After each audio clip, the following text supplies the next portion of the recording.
फरेब। सभी रिश्तेदार और अड़ोसी पड़ोसी उस मकान कहें या उस आलीशान बिल्डिंग को देखकर अचंभित हो जाते। एक साधारण से निम्न मध्यम वर्गीय रिटायर्ड शिक्षक की संतान विनय के हाथ में ऐसा कौन सा अलादीन का चिराग आ गया जो रोज नोटों की बारिश होने लगी। शानदार इंटीरियर, नए नए 2 और 4 व्हीलर और भी न जाने क्या क्या, महंगे कपड़े और वे सारे चौचले जो एक इंसान अपने आप को अमीर दिखाने के लिए करता है।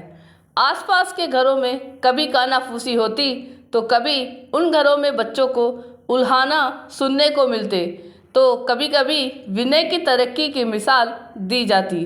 देखो विनय कितने अल्प समय में तरक्की की सीढ़ियां चढ़ गया। बहुत दिनों तक ये अचानक अमीर होने का रहस्य ही बना रहा।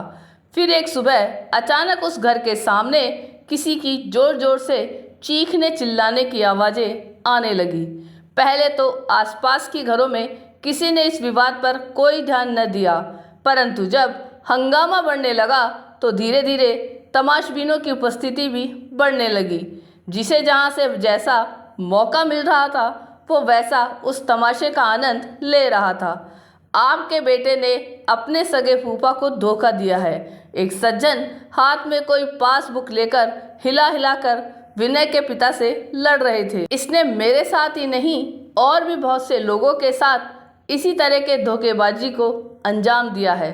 जब काफ़ी भीड़ हो गई तो कुछ लोगों ने उन्हें समझा बुझाकर शांति से बैठकर बात करने का कहकर माहौल को शांत करने के प्रयास किया। अरे साहब, कैसे शांत हो जाऊं? मैंने इन्हें अपना हितैषी समझकर अपनी सारी जमा पूंजी सौंप दी। अपने बुढ़ापे के लिए बचा कर रखी पूंजी जब इसे दी तब इसने कहा था कि आपको पोस्ट ऑफिस की योजना से हर माह एक अच्छी सी रकम मिल जाएगी और आपका मूलधन भी सुरक्षित रहेगा। पिछले 6 महीने से टालमटोल कर रहा है। कल जब पोस्ट ऑफिस जाकर पता किया तो वहाँ पता चला कि इसने मेरे नाम से कोई रकम ही जमा नहीं की। इतना कहते कहते उस व्यक्ति के आंखों से झरझर आंसू बहने लगे। अगले दिन जब पुलिस की गाड़ी आई और विनय को पकड़ कर ले गई, उसके बाद उस घर के बाहर कई दिनों तक हंगामे होते रहे। बाद में पता चला कि विनय महाशय ने अपने रिश्तेदारों और परिचितों से विभिन्न बचत योजनाओं के नाम पर जो पैसा लिया उसे वे स्वयं ही हजम कर गए।